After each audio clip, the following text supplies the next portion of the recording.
I didn't know that one gift would make the most powerful man in the room forget how to breathe. The snow had already started to fall when I stepped off the bus, tiny white flakes catching in my hair and melting against my skin like they didn't belong there either. Just like me. Just like the cheap black dress I'd ironed twice in a cramped apartment that barely held heat.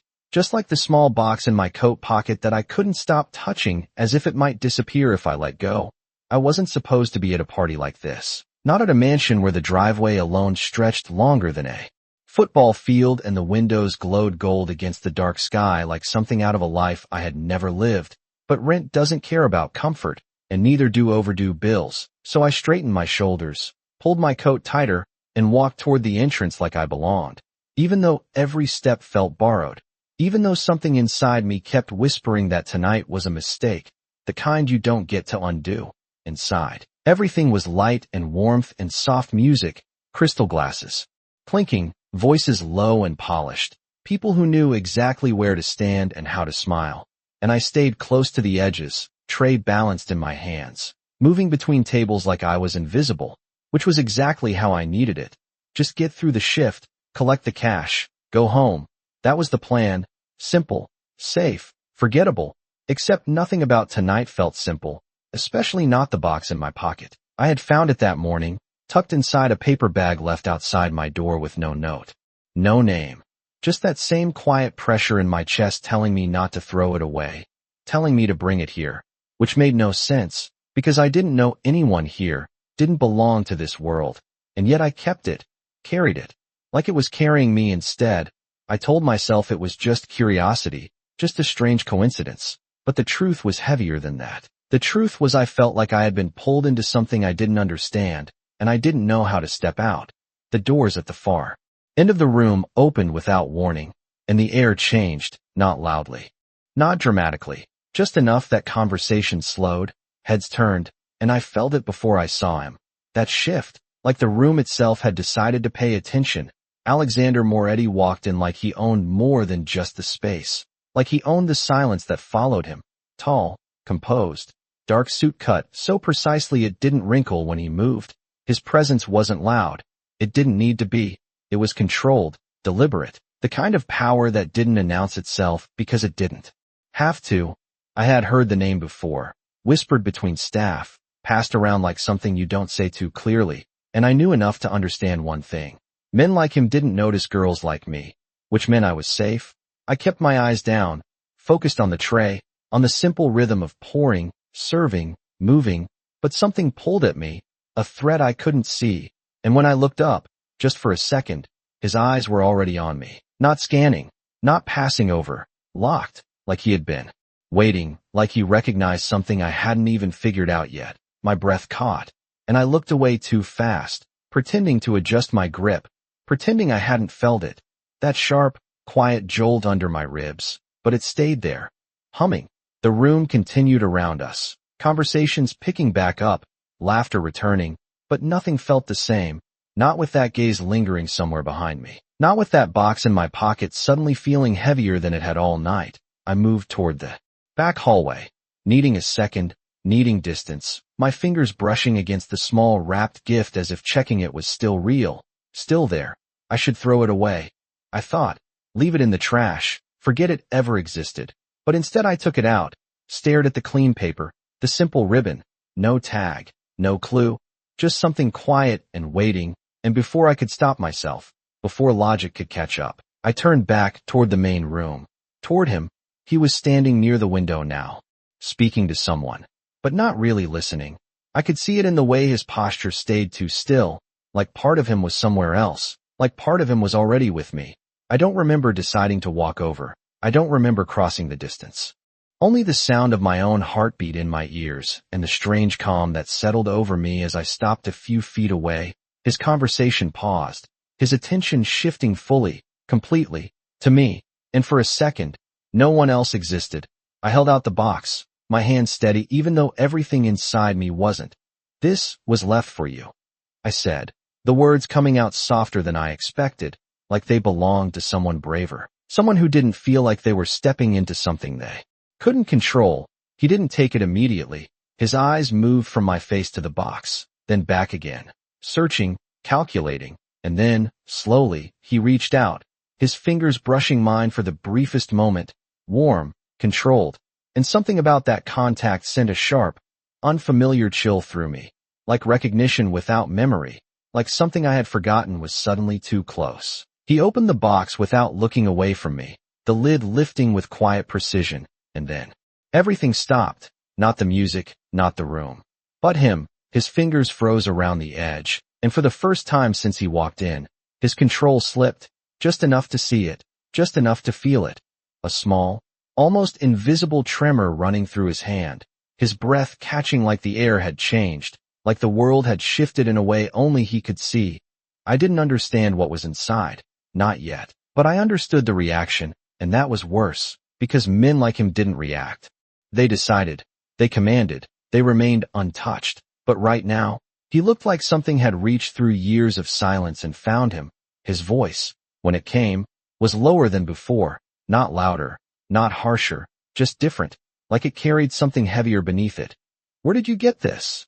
he asked, and I realized then, with a clarity that made my chest tighten, that this wasn't about a gift. This was about a past I didn't remember, and somehow, impossibly, I was standing right in the middle of it. His question did not feel like curiosity. It felt like gravity, pulling something out of me that I did not know existed, and for a second I could not answer, not because I was afraid of him, but because I was afraid of what the truth might sound like if I said it out loud. I swallowed, forcing my voice to stay steady even as my chest tightened. "It was left outside my apartment this morning," I said, and the words sounded small compared to the weight of his reaction. His eyes did not leave mine. Not even for a blink, like he was measuring the distance between what I said and what he believed, like he was searching for something underneath my answer, something I did not know how to give him. The box was still open in his hand, and I caught a glimpse of what was inside. A delicate silver ornament, shaped like a small star, worn at the edges as if it had been held too many times, not expensive, not flashy, but important. I could feel that much, the kind of object that carries memory instead of value. His fingers closed around it slowly, almost carefully, and I noticed it again, that slight tremor, controlled, but not gone. The room around us continued to move. Laughter, music, glasses clinking, but it all sounded distant now, like we were standing in a space separate from everyone else, a space that did not belong to this party. "Who brought it to you?" he asked, his voice quieter this time, but sharper, like each word had been chosen with precision. I shook my head. "I do not know." There was no note, no name. I hesitated, then added, "I almost threw it away." Something flickered across his expression at that. Not anger, not relief, something else. Something that disappeared too quickly for me to understand. "But you did not," he said, more statement than question, and I found myself answering before I could think it through. "No, I did not." Because that was the truth. Because something had stopped me. Something I still could not explain. His gaze dropped briefly to the ornament in his hand, and for the first time, I saw something that did not belong to power or control, something quieter, something that felt like memory pressing against the present. "You should not have brought this here," he said, but there was no accusation in it. Only a kind of tension that made my pulse quicken. "Then why does it feel like I was supposed to?" The question slipped out before I could stop it, and the moment it did, I wished I could take it back. Because his eyes changed, just slightly, just enough to make the air between us feel heavier, like I had stepped closer to something I was not meant to see. Before he could answer, movement shifted around us, subtle but immediate. Two men in dark suits stepped closer, not aggressively, not obviously, but enough to mark a boundary, enough to remind me that this moment was not just between the two of us, that whatever this was, it mattered beyond me, beyond him. "Sir," one of them said quietly. And that was all it took. The spell broke just enough for the world to press back in. Alexander closed the box with a precise motion, the ornament hidden again, but the weight of it remained in the way he held it, in the way his fingers tightened slightly around the edges.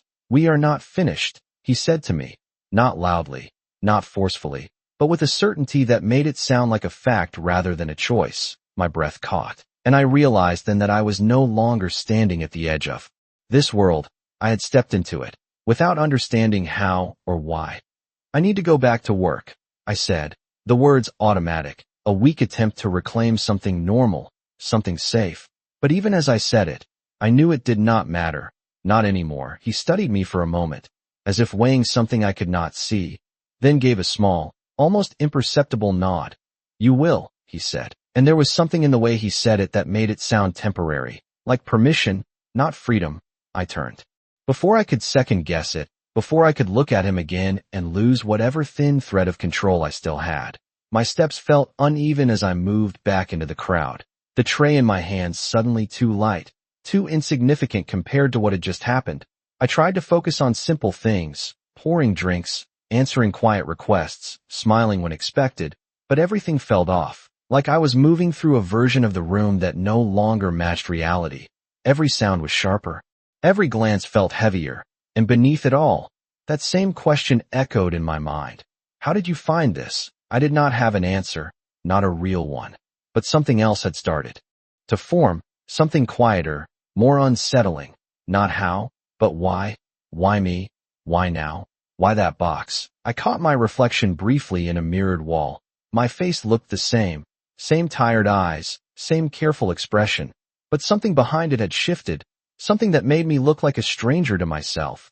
I had spent years staying invisible, blending into spaces that were not meant for me, surviving by not being noticed, and tonight, in a matter of seconds, that had changed. I had been seen, not in the way customers saw a waitress, not in the way people glanced and moved on, but truly seen. And I did not know what that meant yet, only that it felt irreversible. I moved toward the back hallway again, needing air, needing distance. But before I could reach the door, I felt it, that same awareness from earlier, like a thread pulling tight. I turned, slowly this time, and there he was, across the room, no longer surrounded, no longer distracted, just watching, the box no longer visible. But the question still there, still unresolved, and something in the way he looked at me made my chest tighten, not with fear, but with something far more dangerous, recognition without memory. And I realized then, standing there with the noise of the party around us and the quiet of something much deeper between us, that whatever had started tonight was not an accident, and whatever answer he was looking for, it was not just in that box, it was in me. I told myself I just needed to finish the shift, just a few more hours, just enough time to return to the version of my life that made sense. But every time I tried to focus, my mind pulled me back to him, to the way his hand had trembled, to the question that still echoed under my skin. And the worst part was not that I did not have an answer, it was that something inside me felt like I should, like I was forgetting something important, something just out of reach. I moved through the room, with practiced motions, refilling glasses, clearing plates, nodding when spoken to, but everything felt distant, like I was watching myself from the outside. And then it happened again, that pull, sharper this time, undeniable. I looked up, and he was closer now, no longer across the room, no longer separated by distance or people, standing just a few steps away like he had crossed that space without me noticing, without anyone noticing, his presence quiet but absolute, the kind that does not ask for attention but takes it anyway. My breath caught, and I realized I had stopped moving, the tray still in my hands, my fingers tightening around its edges. Walk with me, he said, not loudly, not forcefully, but with a tone that left no room for refusal. I hesitated, just for a second, my eyes flicking toward the other staff, toward the exit, toward anything that might anchor me back to something normal. But nothing felt solid anymore, nothing except the certainty in his voice. I am working.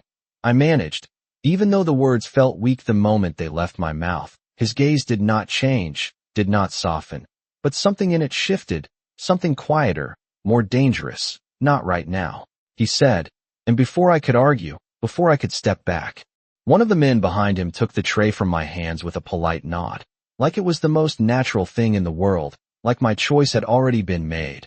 I should have protested, should have insisted, should have done something. But instead I followed, my steps slow at first, then steady, like my body understood something my mind had not caught up to yet.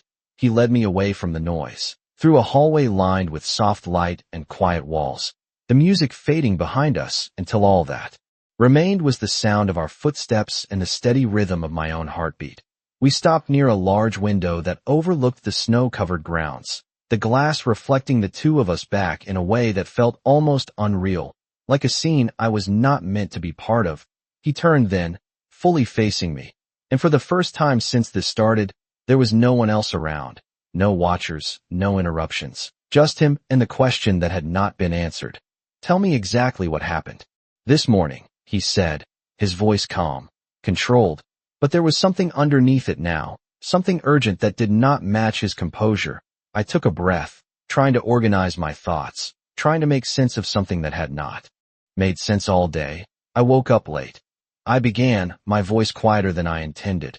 I almost missed my shift. I rushed out, and the bag was there, just outside my door, like it had always been there. I paused, searching for more, for details that might matter. No footprints in the snow, no sound, nothing, just there. His eyes stayed on me the entire time, unblinking, focused, like he was listening to more than just my words, like he was measuring the spaces between them. "And you opened it," he said, again not a question. I nodded. "Yes," I admitted. I thought maybe it was a mistake, maybe it belonged to someone else, but there was no address, no name, just the box. I hesitated, then added, "I did not understand why I could not throw it away."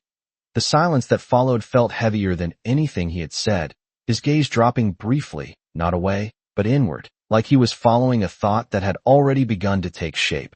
"You kept it because something told you to," he said. And I felt a chill at how easily he said it, how accurately it matched what I had not been able to explain. "Yes," I whispered, because denying it felt pointless now, because whatever this was, he was already inside it with me. His hand moved slowly, reaching into his jacket, and when he pulled the box out again, my chest tightened, not because of the object itself, but because of what it represented, the unknown, the unanswered. He opened it carefully this time, like he already knew what was inside, like he was preparing for it. The small silver star caught the light from the window, reflecting it softly, almost gently, and for a second, neither of us spoke.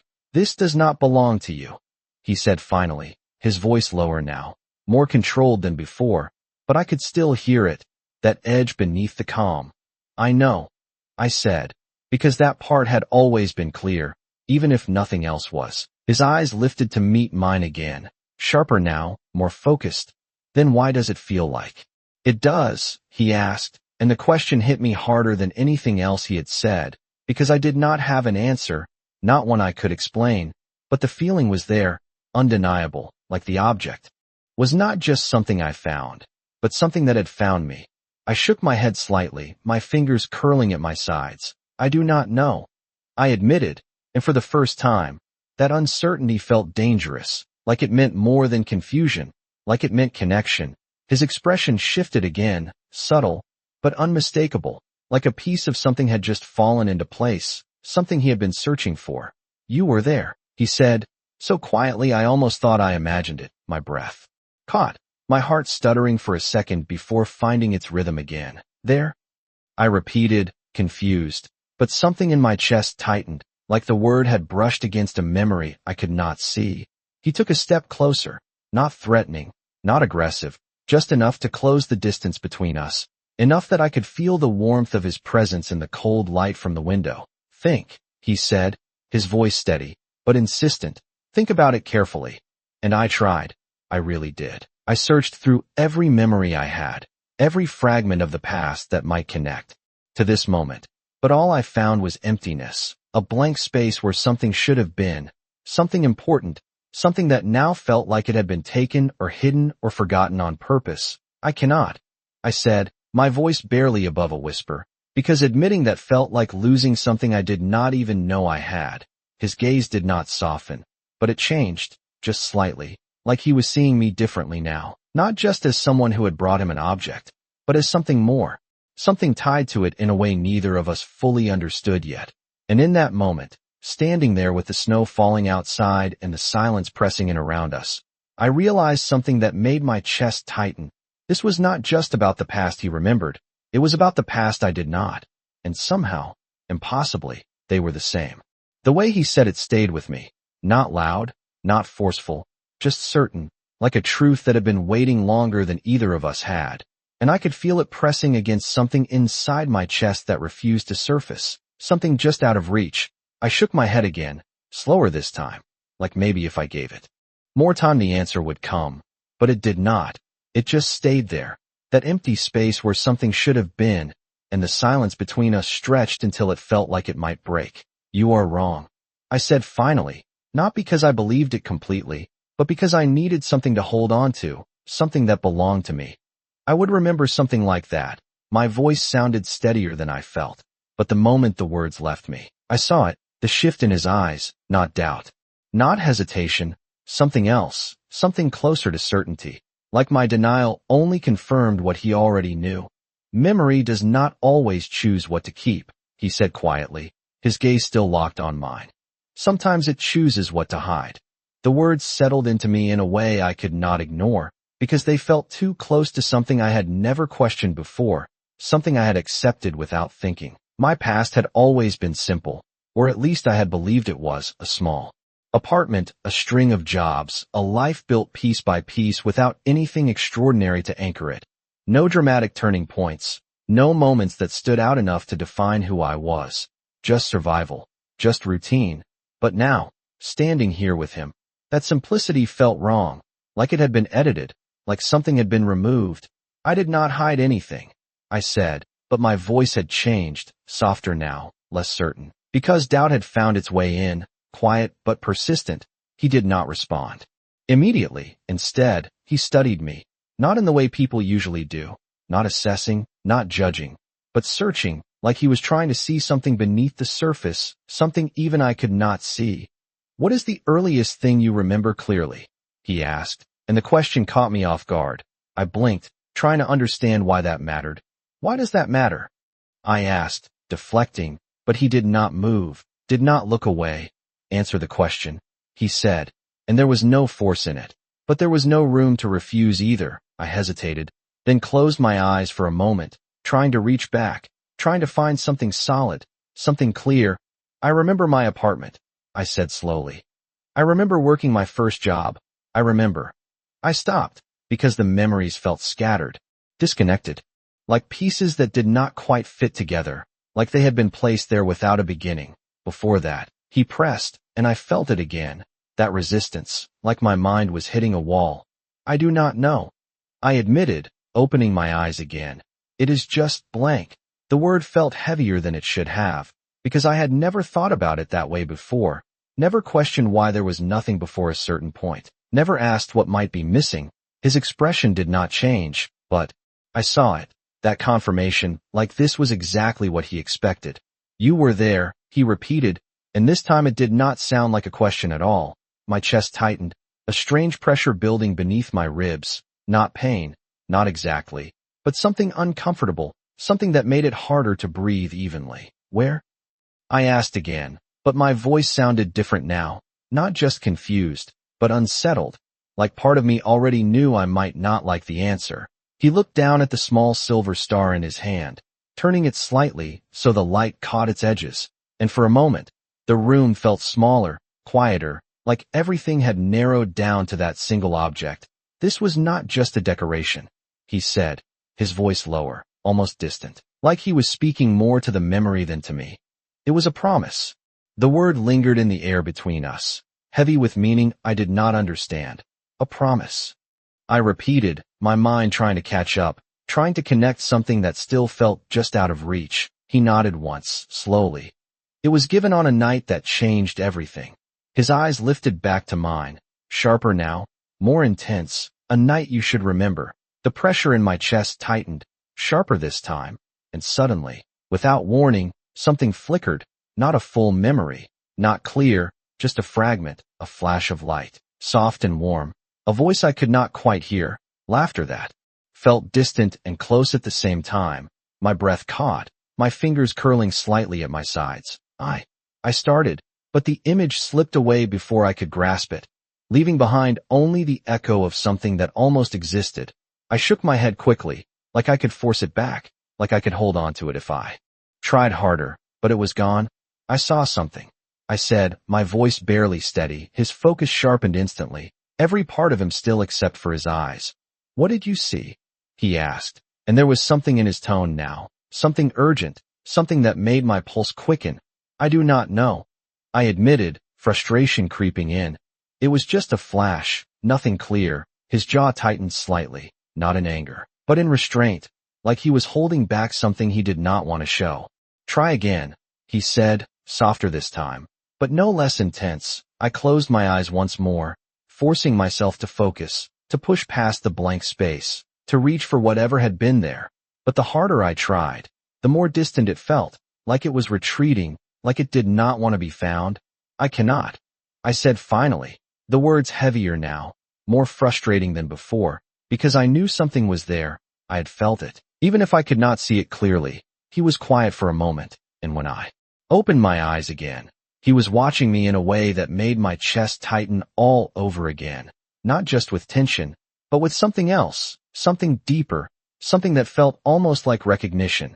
You will, he said, and there was no doubt in his voice this time, no hesitation, just certainty, because whatever you forgot, he added, his gaze steady, unwavering.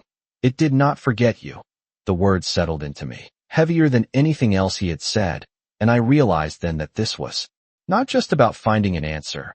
It was about uncovering something that had been hidden, something that was already beginning to surface whether I was ready or not. And for the first time since this started, I was not just confused, I was afraid, not of him, not of this place, but of what I might remember if I kept going. The fear did not come all at once. It crept in quietly, settling into the spaces between my thoughts, growing heavier with every second I stood there. And the worst part was not what I remembered. It was what I did not, the empty space that now felt intentional, like something had been taken from me rather than lost. I wrapped my arms slightly around myself, not because I was cold, but because I needed something to hold on to, something that still felt like mine. If I was there, I said slowly, choosing each word carefully, then why do I not remember any of it? My voice was steady, but underneath it, something trembled, not fear of him, but fear of the answer. His expression did not change, but his eyes softened just slightly, not in sympathy, but in understanding, like this was not new to him, like he had seen this before. Because someone wanted you not to, he said, and the words landed harder than I expected, simple, direct, and impossible to ignore. I shook my head instinctively.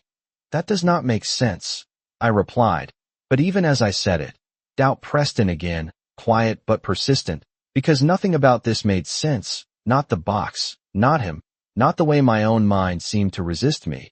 He stepped closer again, not enough to overwhelm, just enough to close the distance, and I felt it, that same strange pull, like being drawn toward something I could not see clearly yet. It does not have to make sense to be true, he said, his voice lower now, more controlled. But there was something else there, something that felt almost personal, like this was not just about the object, but about me, about us, and that thought should have scared me more than it did. I looked at the small silver star again, still resting in his hand, and this time, I focused, really focused, letting my eyes trace its edges, the tiny imperfections, the way the light caught on one side more than the other. And for a second, just a second, something shifted again, another fragment, clearer this time. A room, warm, filled with soft light. A tree in the corner, decorated with ornaments that looked just like that one. My breath caught, my fingers tightening slightly as the image flickered in and out. There was a tree, I said before I could stop myself. His attention sharpened instantly, every part of him still except for his eyes, which locked onto mine with sudden intensity. What kind of tree? He asked, and his voice was different now, quieter, but urgent, like every detail mattered. A Christmas tree, I answered, my voice barely above a whisper. It was tall, almost touching the ceiling, and there were lights, warm lights, not bright, just, I hesitated, searching for the right word. Soft. The memory wavered, but it did not disappear completely this time. It lingered, fragile, but present. His jaw tightened slightly, not in frustration, but in restraint, like he was holding on to something just as tightly as I was. What else? He asked, and I could feel it. The way he was pulling, not forcing, but guiding, trying to bring something forward that had been buried too long. I closed my eyes again, leaning into the memory, letting it take shape. There were people, I said slowly. Voices, laughter, but I cannot see their faces. The frustration crept in again, sharp and immediate, because I could feel it now, the edges of something real, but it was still incomplete, still out of reach. You are close, he said, and there was something in his tone that made my chest tighten, not pressure, not demand, but belief. Like he already knew I would find it, even if I did not. Try to. Remember who you were with, he added, softer this time. And that was when it hit me. Not a full memory, not clear, but stronger than before. A feeling, warm, safe, like I belonged there, like I was not alone. My breath hitched slightly, and I opened my eyes again. Meeting his gaze, I was not alone, I said, and the words felt more certain than anything I had said so far. His expression shifted again, subtle, but unmistakable, like that detail mattered more than anything else. Of course you were not, he replied, almost to himself, and something in the way he said it made my pulse quicken, like there was more he was not saying, more he was holding back. Who was with me? I asked, the question coming out sharper now, more urgent, because if he knew something I did not, I needed to hear it. I needed something solid to hold on to. But he did not answer immediately. Instead, he looked at me for a long moment, his gaze steady, searching, like he was deciding something, like he was weighing whether I was ready to hear whatever came next. That is what we need to find out, he said finally. And the answer frustrated me more than I expected, because it felt like a step forward and a step back at the same time. You already know, I said, narrowing my eyes slightly, not accusing, but certain, because it was obvious now. The way he reacted, the way he spoke, this was not new information for him. This was something he had been carrying long before I walked into that room. He did not deny it, but he did not confirm it either. I know what that night meant, he said instead, his voice calm, controlled, but heavier now, like each word carried weight. But I do not know why you do not. Remember it. The honesty in that answer caught me off guard, because it felt real, not calculated, not guarded. Just truth. And for a moment, the distance between us shifted, not gone, but different, like we were both standing on the edge of the same unknown, just from different sides. I exhaled slowly, my thoughts racing, trying to piece together something that still felt incomplete, but no matter how hard I tried, the picture would not fully form. Not yet. So what happens now? I asked, my voice quieter, but steadier than before, because even though I did not have answers, I knew one thing for certain. I could not walk away from this. Not anymore. Not after what I had already felt, what I had already seen. He studied me for a moment, and then, slowly, something in his expression shifted, not softer, not easier, but more certain, like he had made a decision. Now, he said, his voice low and deliberate. We find out why that gift found you. The words settled into me, heavy and unavoidable. And I realized then that this was no longer about a coincidence, no longer about a mistake. Whatever had started tonight had been set in motion long before I understood it, and whether I was ready or not, I was already part of it. The moment he said it, something shifted again, not outside, not in the room, but inside me, like a quiet line had been crossed without me noticing. And now there was no way back to where I had been before. I exhaled slowly, trying to steady myself, trying to hold on to something familiar, but nothing felt the same anymore. Not the air, not the silence, not even my own thoughts. You talk like this was planned, I said, my voice careful, measured, but there was something sharper underneath it now, something that refused to stay passive. He did not answer immediately, his gaze drifting for a fraction of a second toward the window, toward the snow falling outside, and then back to me. I do not believe in coincidences, he said simply. And there was no arrogance in it. No need to prove anything. Just a quiet certainty that made it harder to argue. I folded my arms slightly, more out of instinct than defiance. Then you think someone wanted me to find it? I pressed. And even as I said it, the idea settled into me in a way that felt too real, too possible. He nodded once, slow and deliberate. Yes. And that single word carried more weight than a full explanation. My mind started racing, trying to make sense of it, trying to find a version of this that did not involve me being pulled into something I did not understand. But why me? I asked, and this time, I did not hide the question, did not soften it. because that was the part that did not fit, the part that made everything else feel wrong. I was just me. Just someone who worked double shifts, who counted every dollar, who stayed invisible because it was safer that way. There was nothing about me that connected to him, to this world, to that object, and yet here I was, standing in the middle of it. He watched me for a moment, and something in his expression changed. Again, not softer, not distant, but more focused, like the question mattered to him more than I expected. "That is what we are going to find out," he said. And the way he said we made my chest tighten slightly, because it implied something I was not sure I was ready for. Involvement, connection, something shared. I shook my head slightly. "You keep saying that like I have a choice," I said, and this time there was a faint edge to my voice. Not anger, but resistance, because if I was being honest, part of me wanted to walk away, to leave this place, to forget the box, forget him, go back to a life that made sense, even if it was small, even if it was hard.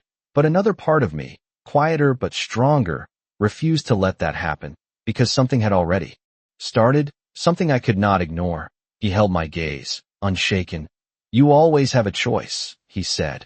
And for a second, I believed him, because he sounded like he meant it, like he would let me leave if I said I wanted to.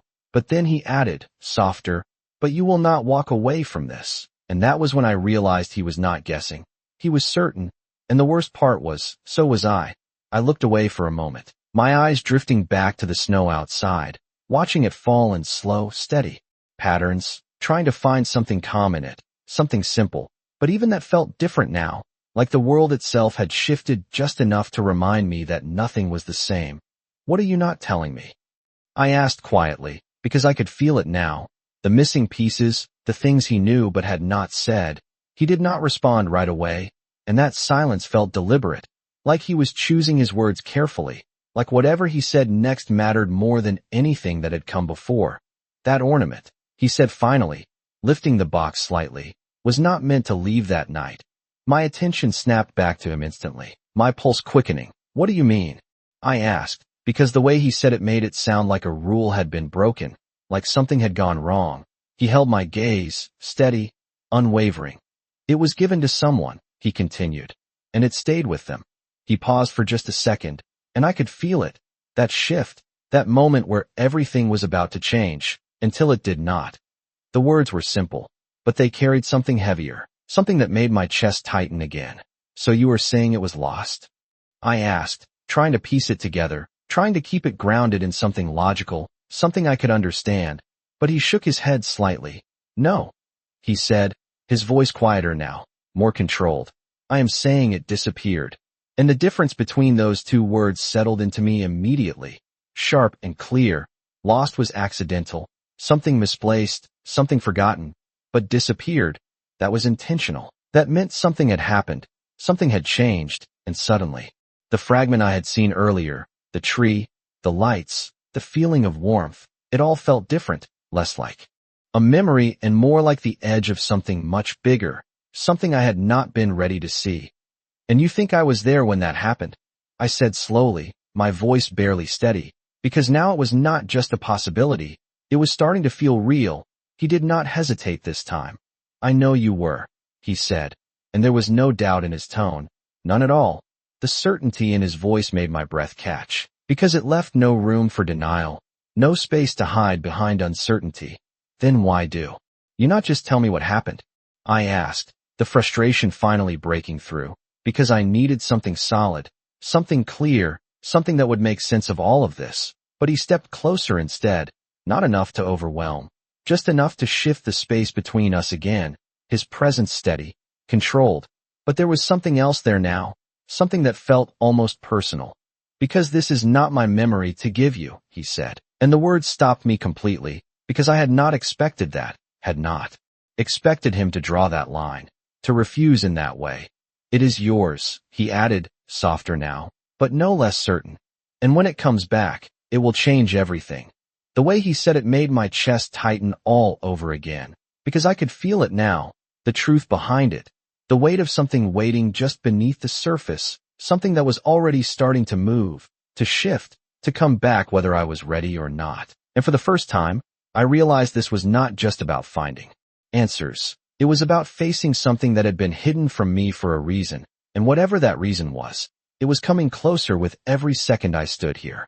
The way he said it stayed with me. Not just the words, but the certainty behind them. Like whatever I had forgotten was not gone, just waiting.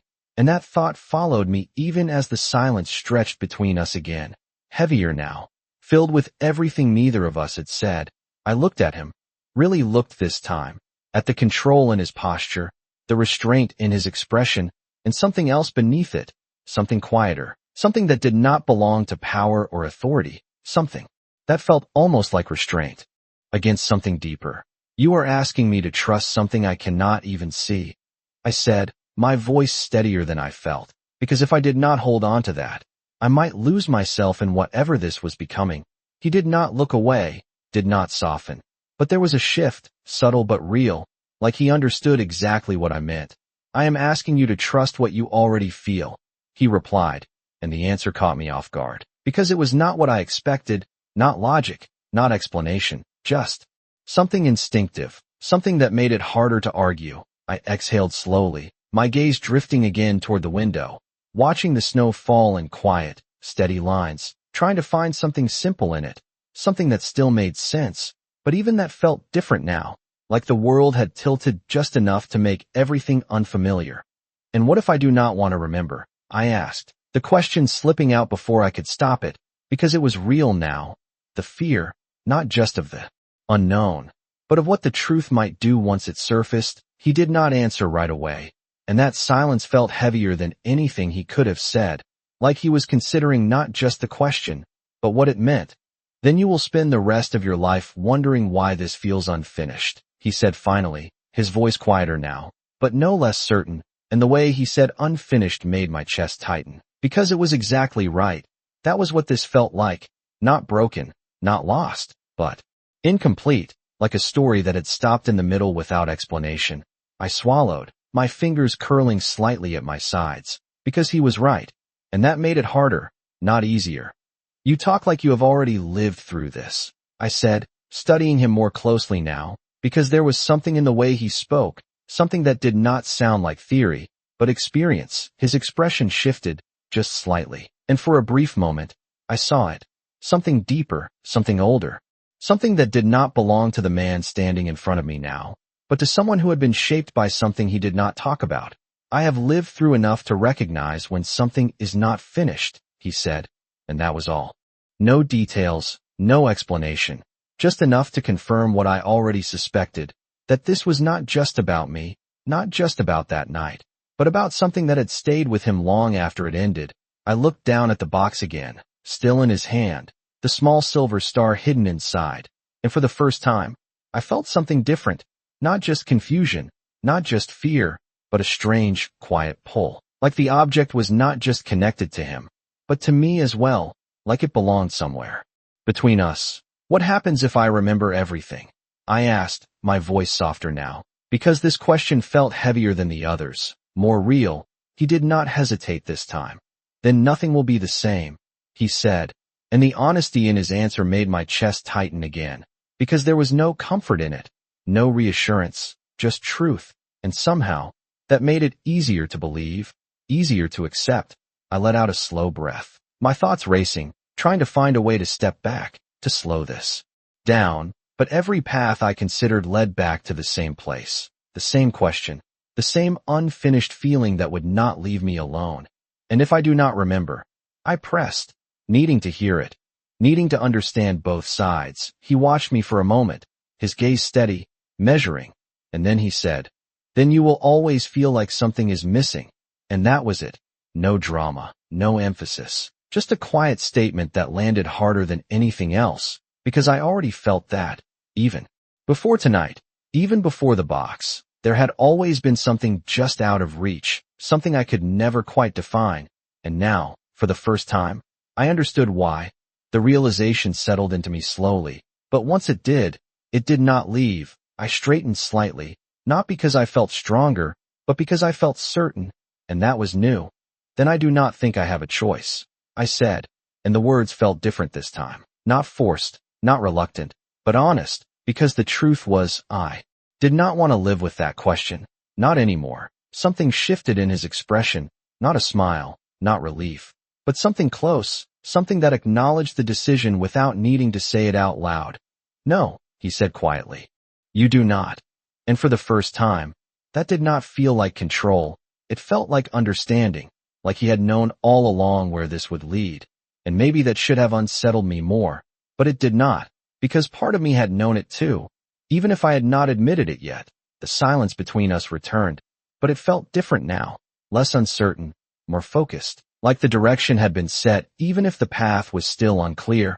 I glanced once more toward the hallway, toward the room I had come from, the life I had stepped out of just a short time ago, and it felt distant now, smaller, like something I had already begun to leave behind. "So what do we do next?" I asked, my voice steady, grounded in a way it had not been before, because now I was not just reacting, I was choosing. He turned slightly, his gaze shifting toward the corridor behind us, and when he looked back at me, there was something new in his expression, something more defined, more deliberate, like the next step had already been decided. "We go somewhere quieter," he said, his tone calm, but firm. "Because what you are about to remember," he added, his eyes holding mine, steady and unwavering, "is not something that belongs in a crowded room." And the way he said it made my pulse quicken, not from fear, but from anticipation, because I could feel it now, closer than before, that memory, that truth, waiting just beneath the surface, ready to come back, whether I was ready or not. The hallway felt longer this time, quieter, like every step we took pulled me further away from the life I understood and closer to something I could not yet name, and I followed him without hesitation, not because I trusted him completely, but because I trusted the feeling inside me more than I trusted my own doubts, the ones that kept telling me to turn back, to stop before I crossed a line I could not uncross. But it was too late for that. I knew at the moment I chose to stay. He led me down a private corridor, away from the soft music and distant laughter, until even the echoes of the party disappeared, replaced by a stillness that felt deliberate, controlled, like this space existed. For conversations that were not meant to be overheard, we stopped in front of a closed door, dark wood, simple, unmarked, and for a second, he did not move, his hand resting lightly on the handle as if he was giving me time to reconsider, but I did not step back, I did not speak, I just stood there, waiting, because whatever was behind that door felt like the next step, the one I had already decided to take. He opened it slowly, and the room inside was quiet, dimly lit, not extravagant like the rest of the house, but deliberate, a space designed for focus, for privacy, a single couch, a low table, shelves lined with books that looked untouched, like they were there for presence, not use. He stepped inside first, then turned slightly, waiting for me, and I crossed the threshold without thinking, the door closing softly behind me, sealing off everything else, everything familiar. I felt it immediately, that shift, like the air itself had changed, heavier, more focused, like whatever happened here mattered more than anything outside. "Sit," he said, his voice calm, steady, and I did, lowering myself onto the couch, my hands resting on my knees, fingers curling slightly as I tried to steady my breathing. He did not sit right away. Instead, he moved to the opposite side of the room, placing the box carefully on the table between us, like it was something fragile, something that required precision. And then he turned back to me, his posture controlled, but his attention completely fixed. "This is where you stop trying to think your way through it," he said, and the words caught me off guard, because thinking was all I had been doing, trying to make sense of something that refused to be logical. "Then what am I supposed to do?" I asked, my voice quieter now, because the room itself seemed to demand it. He stepped closer, not too close, just enough that I could feel the weight of his presence without it overwhelming me. "You feel it," he said, and there was something in the way he said it that made it sound less like a suggestion and more like a certainty. I hesitated, my instincts pushing back, because feeling meant letting go of control, meant allowing something unknown to surface without knowing what it would bring with it. But I had already come this far, already crossed too many lines to turn back now, so I nodded once, slowly, and closed my eyes. At first, there was nothing, just the sound of my own breathing, the faint hum of silence in the room. But then, gradually, something shifted, the same pressure I had felt before returned, stronger this time, more defined, like a door just beginning to open. I focused on it, not forcing, just allowing, letting whatever was there move closer, and then it happened again. The flicker, but this time it did not disappear immediately. It held, just long enough for me to see more. The tree again, taller now, clearer, the lights glowing softly, reflecting off ornaments that looked just like the one in the box. My breath slowed, my fingers tightening slightly against my knees. Stay with it. His voice came quietly, steady, grounding, and I did. I stayed, even as the feeling deepened, even as something inside me began to shift in a way I could not fully control. More details surfaced, the sound of voices, closer now, clearer, laughter, warm and familiar, not distant anymore. And then a feeling, strong and undeniable. I was not just there, I belonged there. I felt it in the way my chest eased, in the way the space around me felt safe, known. My heart started to race, not from fear, but from recognition. And that was when it changed. The warmth did not disappear, but something else layered over it, something sharper, something that made the memory feel incomplete, like a moment frozen just before something shifted. My breath caught, my eyes tightening slightly as I tried to hold on to it, to push past that edge. What do you see? He asked, his voice still calm. But there was something in it now, something that matched the intensity building inside me. I am there, I said, my voice barely above a whisper. I am standing near the tree. The words came easier now, like they had been waiting. There is someone with me. My chest tightened again. Sharper this time, because the presence felt real, close, important, but still just out of focus. Who? He asked, and the question pulled at something deeper, something that made the memory flicker again, stronger, clearer. I tried to see, to focus, to bring the image into place, but it resisted, like it was not ready to be fully seen yet, like it needed more time. I cannot see their face, I said, frustration creeping in, but underneath it, something else, something that felt like I was getting closer. But they are close, I added, my voice steadier now, very close. The words hung in the air, and for a second, everything felt still again, like the room itself was holding its breath. I opened my eyes slowly, the image fading but not disappearing completely this time, leaving behind a trace, a feeling, something I could almost reach if I tried again. He was watching me, his gaze sharper now, more focused, like every detail mattered, like every word was a piece of something he had been waiting to hear. You are remembering, he said, not as a question, but as a fact, and this time, I did not deny it, because I could feel it, the difference, the shift, the way something that had been hidden was starting to surface, piece by piece. Yes, I said, my voice quiet, but certain, because for the first time, it was true. And as I sat there, the room silent around us, the memory lingering just beneath the surface, I realized something that made my chest tighten all over again. This was only the beginning, and whatever came next was going to change everything. The memory did not leave when I opened my eyes. It lingered, soft at the edges but stronger than before, like something that had finally decided to stay, and that alone made my chest tighten, because it meant this was real, not imagination, not suggestion, but something that had always been there, waiting.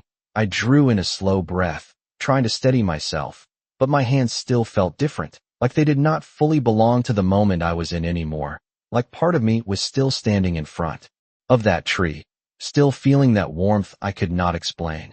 It is still there, I said quietly, more to myself than to him. But he heard it, of course he did. His attention had not shifted once, not since we stepped into this room.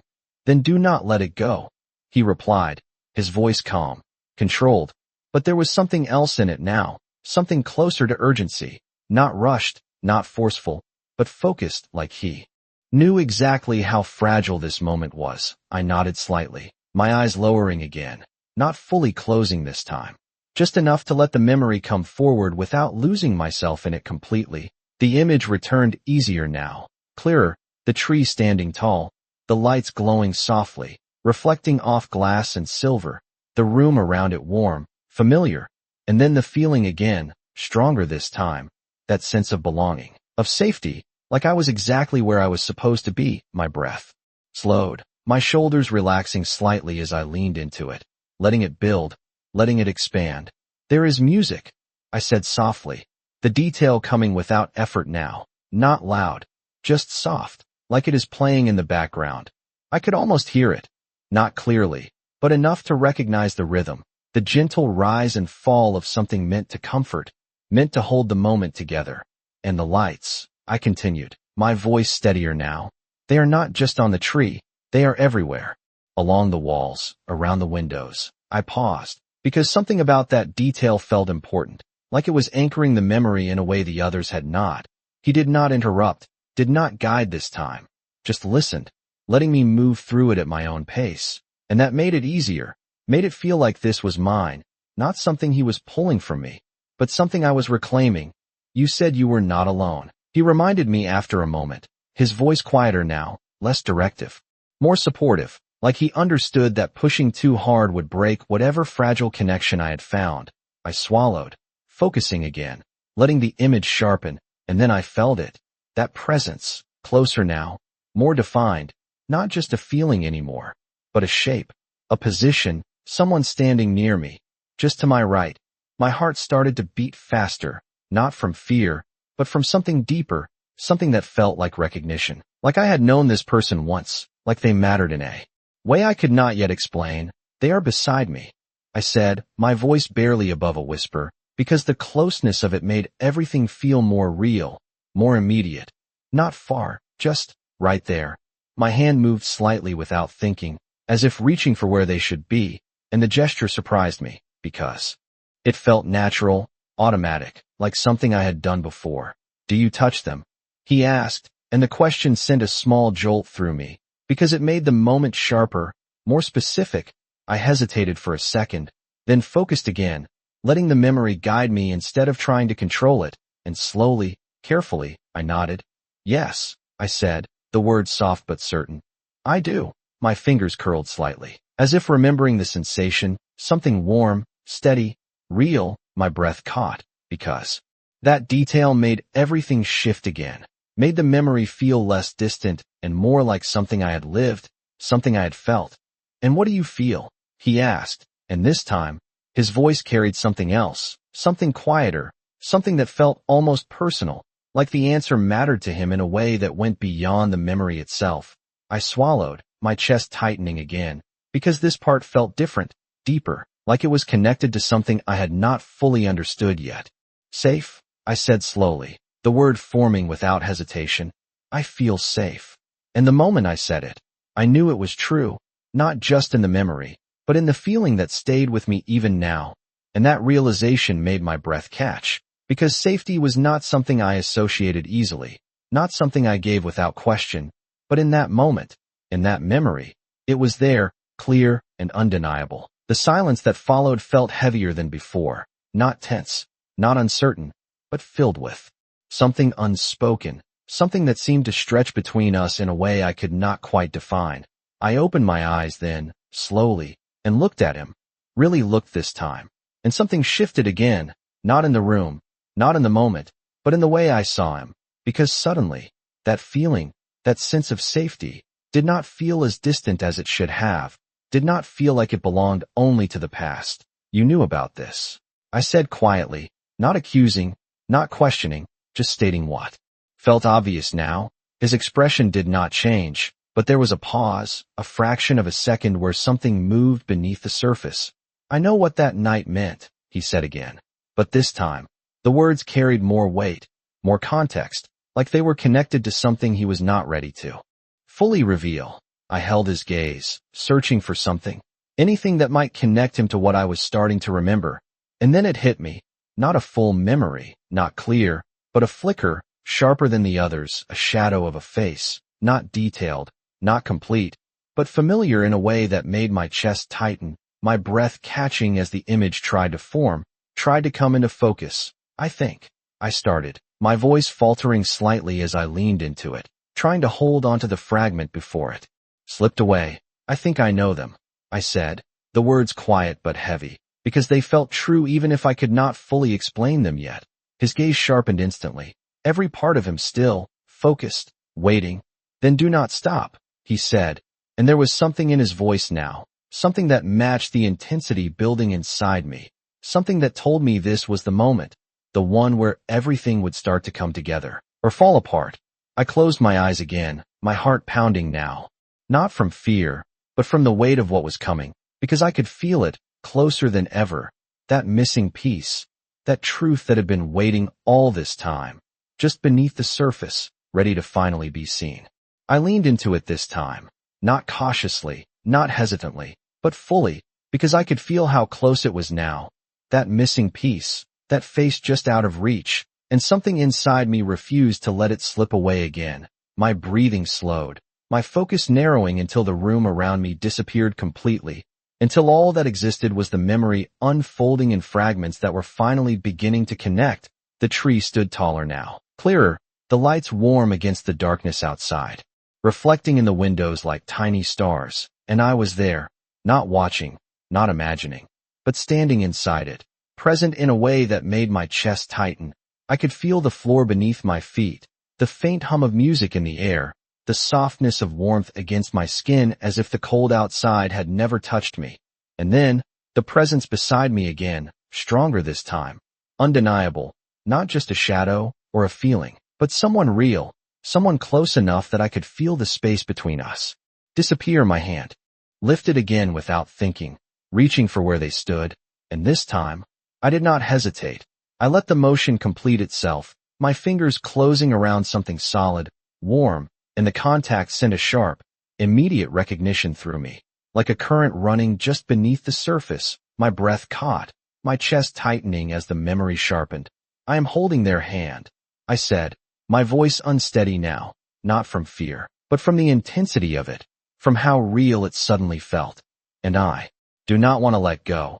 The words came without thought, without hesitation, because they were true, because the feeling behind them was too strong to ignore. And then it shifted again, the moment stretching, deepening, something building beneath it, something that felt like it mattered more than anything else in that room, more than the lights, more than the music, more than anything I could see. Look at them. His voice came quietly, but there was something in it now, something sharper, something that matched the urgency inside me, and I tried. I focused, pushing past the blur, past the resistance, and this time, the image did not pull away. It held, just long enough for me to see more, not everything, not yet, but enough, the outline of a face, the shape of it, familiar in a way that made my chest tighten painfully, like something I had known too well and forgotten too completely. My breath faltered, my fingers curling tighter in the present as if I could anchor myself to the moment. I know them, I said again, but this time, there was no doubt, no hesitation, just certainty that felt both right and terrifying at the same time. Because knowing meant remembering, and remembering meant facing whatever had been hidden. Then say it, he said, and the words were soft, but they carried weight, expectation, something that pressed against me from the outside while the memory pressed from within, and for a second, I froze, because saying it felt like crossing a line, like making something real that I was not sure I was ready to face. But it was too late for hesitation, too late for doubt. The memory surged forward again, stronger, clearer, and suddenly, I could see more. The way they stood beside me, the way their hand felt in mine, steady, grounding, the way the warmth around us felt shared, not just mine, not just theirs, but something that existed between us. And then, finally, the face began to come into focus, not fully, not perfectly, but enough to recognize the shape of it, the presence of it, the familiarity that hit me like something I had been missing without knowing it. My breath caught sharply, my eyes tightening as I held onto the image with everything I had, because I knew if I let go now, it would slip away again. I started, my voice breaking slightly under the weight of it, because the answer was right there, right at the edge, and then it happened. Not a full reveal, not yet, but something close, something that made my chest tighten in a way I could not ignore. The feeling of recognition sharpened, deepened, and in that moment, I understood something that made everything shift. This was not just someone I knew. This was someone who mattered, someone who had been central to that night, to that memory, to whatever had been taken from me. My heart started to race, faster now, louder, as if it was trying to keep up with the realization forming inside me. I tried again, but the word caught in my throat, because the truth felt too big, too heavy, like it would change everything the moment I said it out loud. And for a second, I hesitated, just long enough for doubt to try to slip back in, to try to pull me away from the edge of it. But this time, I did not let it. I held on, pushing forward, forcing the memory to stay, to complete itself. And then, just as it was about to fully form, just as the face was about to become clear, something shifted, not in the memory, but in me. A sudden resistance, sharp and immediate, like a door slamming shut just before I could step through. My breath hitched, my eyes snapping open as the image fractured, breaking apart into fragments that slipped away before I could hold them. No, I said under my breath, the frustration hitting instantly, sharp and overwhelming, because I had been so close, closer than ever before, and now it was gone again. Not completely, not like before, but enough to leave me grasping for something I could no longer see. Clearly, I looked at him, my chest rising and falling faster now, my hands curling tightly as if I could pull the memory back through sheer force. I almost had it, I said, the words tight with frustration, because I could still feel it, still sense the shape of it just beyond my reach. His gaze did not waver, did not soften, but there was something in it now, something that matched the intensity of what I had just experienced. You are closer than you think, he said, and there was no doubt. In his voice, no hesitation, just certainty, and for the first time, that certainty did not feel distant. It felt real, because I had felt it too.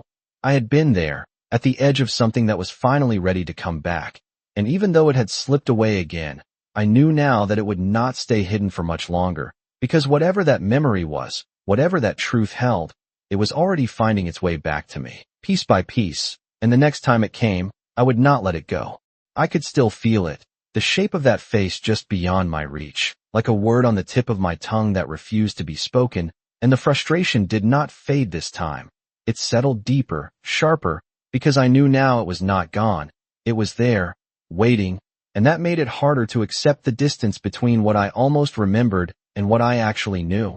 I pressed my fingers lightly against my temples, not from pain, but from the pressure building inside my thoughts, trying to push through that invisible barrier that kept stopping me just before the truth. Why does it feel like something is stopping me? I said quietly, more to myself than to him. But he answered anyway, because of course he did, because something is, he replied, his voice steady, grounded, like he had expected that question, like he had been waiting for it. I lowered my hand slowly, looking at him again, searching his expression for something more, something clearer. You keep talking like you already know what happened, I said, my voice tighter now, not angry, but demanding, because I was tired of standing at the edge of something without being able to step forward. He did not deny it, did not look away, but he did not give me what I wanted either. I know what I saw, he said instead, and the way he said it made my chest tighten again, because it was not just information, it was memory, his memory, something he had lived through, something that had stayed with him long after it ended. Then tell me. I pressed, the words coming faster now, because I needed something solid, something to anchor all of this to. But he shook his head slightly, a small, controlled movement that somehow felt final. If I tell you, he said, his voice quieter now, more deliberate, it becomes my version of the truth, not yours. The answer frustrated me instantly, because it felt like a barrier, like he was keeping something from me when I needed it the most. That is not fair, I said, my breath uneven now, because the weight of it was building, pressing in from all sides. He stepped closer again, not enough to overwhelm, but enough to shift the space between us, enough to make his presence impossible to ignore. Neither is forgetting something that important, he replied, and the words hit harder than I expected, because they were true, because I could feel it now, the importance of what I had lost, even if I could not fully see it yet. I exhaled sharply, turning away for a second, my gaze dropping to the floor as I tried to steady myself, to find some kind of balance in all of this. But the moment I closed my eyes again, even briefly, it came back, that flicker. Stronger this time, not a full memory, not clear, but closer, sharper, like it was pushing forward on its own now, like it no longer needed me to chase it. My breath caught, my fingers tightening at my sides as the image formed again, the tree, the lights, the warmth, and then, the hand in mine, steady, grounding, real. It is coming back, I said, my voice barely steady, because I could feel it now, the shift, the way the memory was no longer slipping away as easily, the way it was holding its shape just a little longer each time. He did not interrupt, did not guide, just watched, his attention fixed, waiting. I leaned into it again, not forcing, just allowing, letting the memory unfold at its own pace. And this time, when I reached for that face, that presence beside me, it did not blur immediately. It held, just long enough for more detail to surface, the angle of a jaw, the line of a shoulder, the sense of someone taller than me, someone standing close enough that the space between us felt natural, familiar. My heart started to race again, faster now, because the recognition was building, layering over itself until it felt undeniable. They are taller, I said softly, my voice steadier than I felt. And they are standing close, like they are protecting me. The word slipped out before I could stop it, and the moment it did, something shifted again, sharper, deeper, because that feeling was not vague anymore. It was specific, real, and it carried something else with it, something that made my chest tighten in a way I could not ignore. I opened my eyes slowly, looking at him, because suddenly, that feeling, that presence, did not feel as distant as it should. Have you knew them? I said, the words quiet but certain, because it was obvious now, the way he reacted, the way he listened. This was not just a memory to him. It was something personal, something that had shaped him in ways I was only beginning to understand. His expression did not change, but there was a pause, a fraction of a second where something deeper moved beneath the surface. Yes, he said finally. And the simplicity of that answer made my chest tighten all over again, because it confirmed what I already felt, what I was starting to piece together. And they matter to you.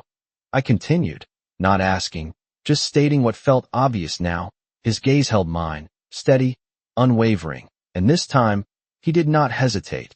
They did, he said, and there was something in the past tense that caught my attention immediately, something that made the air between us feel heavier, like there was more behind those two words than he was willing to say. Did.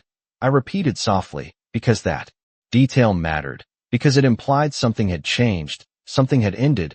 His jaw tightened slightly, not in anger, but in restraint, like he was holding something back, something that did not belong in this moment. Focus on what you are remembering, he said instead, redirecting, and I could feel it. The shift, the way he was pulling us back to the memory, back to what mattered most right now. I nodded slowly, even though part of me wanted to press further, to ask more, to understand what he was not saying, but I knew he was right. The answers I needed were not in him. They were in me.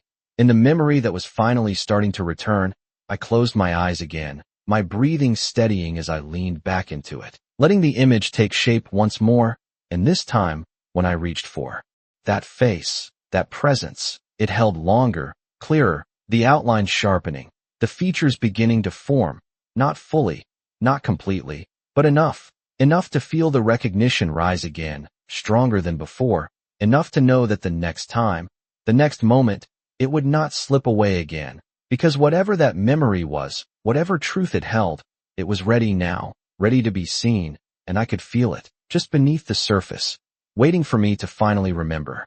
This time I did not hesitate, I did not question, I did not pull back, because I could feel it, that memory rising stronger than before, no longer fragile, no longer slipping through my fingers, but pushing forward with a force that felt inevitable, and I let it. I closed my eyes and stepped fully into it.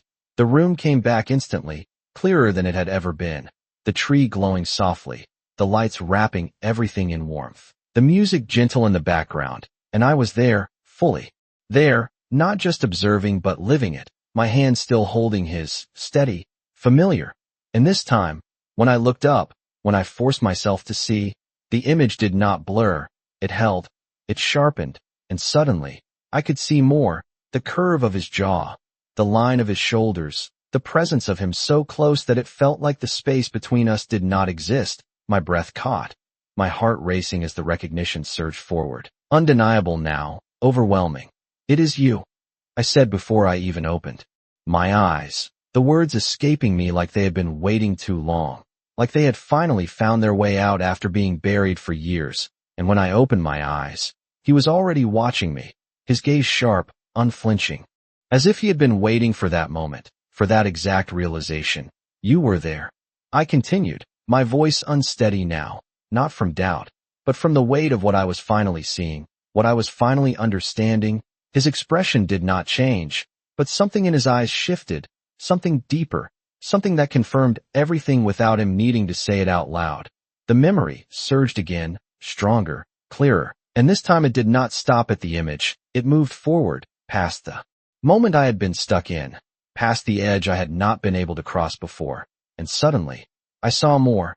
I saw us standing by that tree, the lights reflecting in his eyes, softer than they were now, less guarded, like he had been someone different then, someone who had not yet built the walls I could see so clearly now. My chest tightened, because that version of him felt familiar in a way that made everything else fall into place. You gave it to me, I said, my voice barely above a whisper, my eyes dropping briefly to the box still resting on the table between us, the small silver star hidden inside. That night, you gave it to me. The realization settled into me fully now, not just a fragment, not just a possibility, but a truth that felt solid, undeniable, and with it came something else, something deeper, something that made my chest tighten in a way I could not ignore. Because it was not just about the object, it was about what it meant, what that moment had meant. His silence confirmed it, not with words, but with the way he did not look away, the way he did not deny it, the way his presence remained steady even as everything else shifted around us. Why? I asked, the question slipping out before I could stop it, because that was the part one did not understand, the part that felt incomplete even as everything else came into focus, and for the first time since this started. He did not answer immediately, his gaze lowering slightly, not avoiding, but considering, like the answer carried more weight than anything he had said before. Because you asked me to, he said finally, his voice quieter now, more controlled, but there was something beneath it, something that felt almost like memory pressing through. My breath caught, because that did not make sense, not yet, not completely. I asked you to. I repeated, confusion mixing with the certainty that had just settled in, because I did not remember asking, did not remember why I would have, but the feeling was there, the connection, the sense that it was true even if I did not fully understand it yet. The memory responded to that, shifting again, deepening, and suddenly, I could see more, not just the moment, but the emotion behind it. The way I had looked at him, the way my hand had held his just a little tighter, like I did not want to let go, like I was asking him for something more than just an ornament, something more than just a promise. My chest tightened again, sharper this time, because the realization that followed was heavier, more personal. It was not just a gift, I said slowly, my voice softer now, more certain. It was a promise, the same word he had used before, but now it made sense, now I could feel it, understand it in a way I could not before. His gaze lifted back to mine, and for a second, everything else faded again, leaving just the two of us and the weight of what had been remembered, what had been uncovered. Yes, he said quietly, and that single word carried everything, confirmation, memory, something unspoken that stretched between us. I swallowed, my thoughts racing, trying to piece together what came next, because even though I had remembered this much, even though I finally knew that we had been there together, that he had given me that ornament, there was still something missing, something important, something that made my chest tighten with a different kind of fear now. Then why did it disappear? I asked, my voice steadier than I felt, because that was the part that did not fit, the part that still felt wrong. His expression shifted slightly, not dramatically, but enough for me to notice, enough for me to feel that same weight return, the same tension that had been there from the beginning, because that night did not end the way it was supposed to, he said, and the words landed heavier than anything else, because they carried something unfinished, something unresolved, something that still had not been fully revealed. My breath slowed, my mind trying to catch up, trying to understand what that meant, and then I realized, with a clarity that made my chest tighten all over again. This was not the end of the memory. This was the beginning of something else, something darker, something that had been hidden for a reason. And as I sat there, the truth settling into me piece by piece, I knew one thing for certain. Whatever happened after that moment, Whatever caused that ornament to disappear, whatever made me forget everything, it was still there, still waiting, just beyond the edge of what I had already remembered, and the next part of the truth was going to change everything.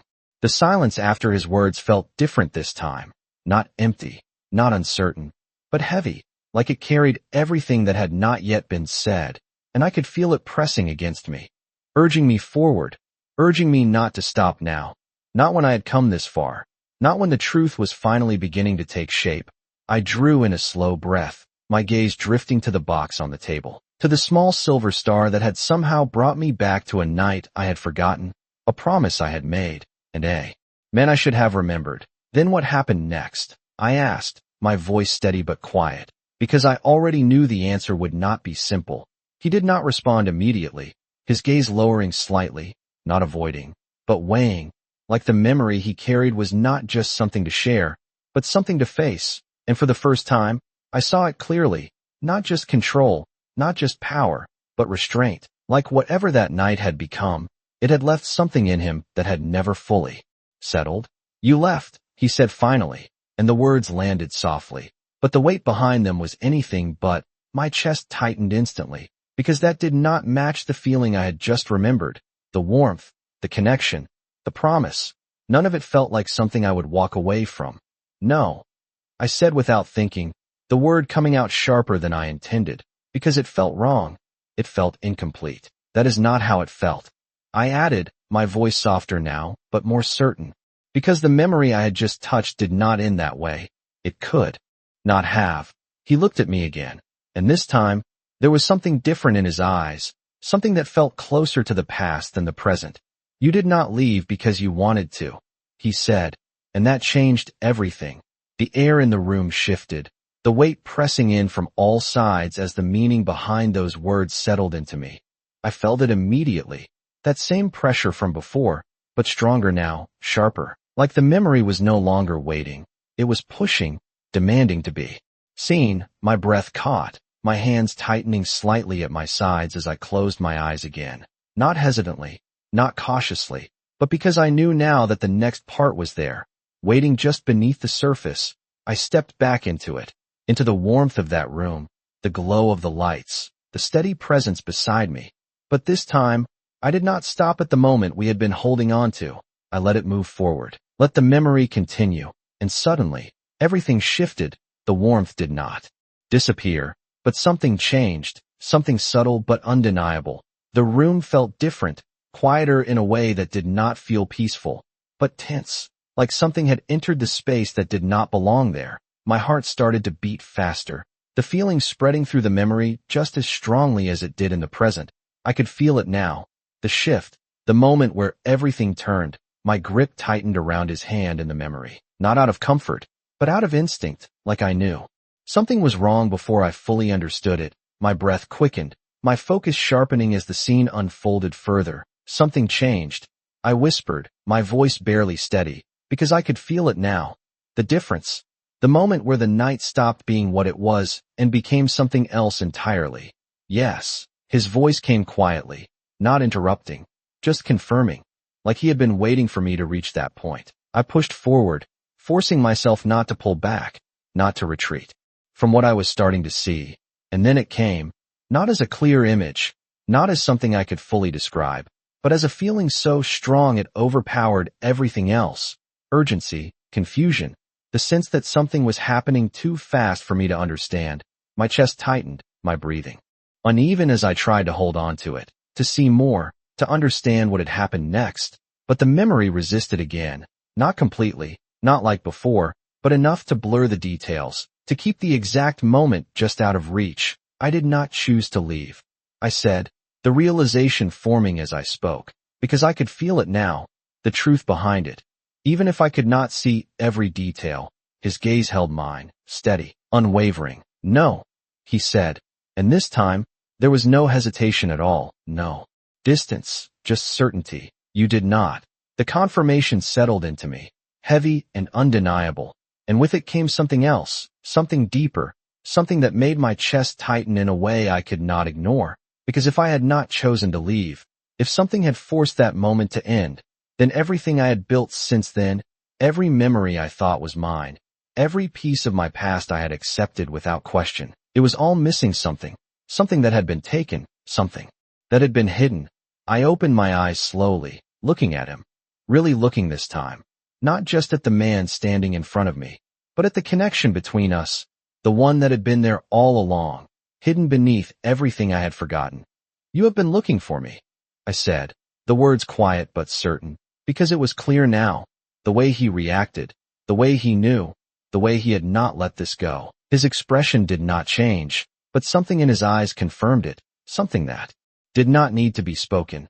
"Yes," he said, and the simplicity of that answer carried more weight than anything else, because it meant this was not just a coincidence, not just a moment. It was something that had been set in motion long before I stepped into that room tonight. I swallowed, my thoughts racing, trying to catch up to everything that had just been revealed, everything that had just changed. "Then why now?" I asked, because that was the question that mattered now, the one that tied everything together. Why this moment? Why this night? Why the box? Why me? He was quiet for a second, his gaze steady, considering, and then he said, "Because something brought that promise back to you." And the word settled into me in a way that made my chest tighten all over again. Because it was true. Because the moment I held that box, the moment I stepped into that room, something had started to return, something that had been waiting all this time. And now, it was no longer hidden, no longer silent. It was here, between us, real and undeniable. I looked at him, at the man I had forgotten and was now remembering, and for the first time, everything felt clear, not simple, not easy, but clear. This was not the end of something. It was the beginning, the moment where everything that had been lost would finally be uncovered. And as I sat there, the weight of it settling into me, one thought echoed louder than anything else. The promise had come back, and this time, I was not going to forget it again.